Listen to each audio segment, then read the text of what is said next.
Johnny Depp's estate in France.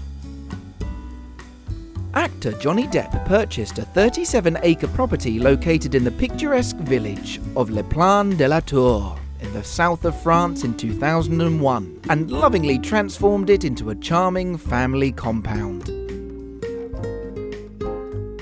Set amid the gently sloping grounds of the glorious French countryside, the Quirky compound is actually a 19th century village which comprises of more than a dozen buildings, including a main house, several guest cottages, a chapel, a bar and restaurant, a workshop, a staff house, art studio, and much more. Why buy a house when you can buy the whole village? It's not as rare as it seems. Believe it or not, it's one of many settlements up for sale worldwide, from eerie American ghost towns to charming Italian hamlets. This small provincial village is just 25 kilometers north of Tropez.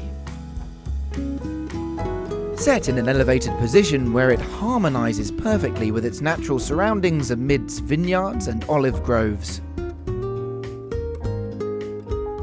Following a lengthy conservative restoration project, Depp decorated the interiors of the estate himself, spending more than $10 million over the years on the renovation.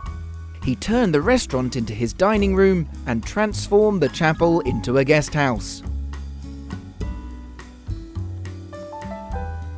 Depp put the property on the market in 2015 with an asking price of $26 million. That includes all of the furniture and some of Johnny Depp's personal belongings. Weirdly enough, the property was relisted the next year with a hugely increased price reported to be $63 million.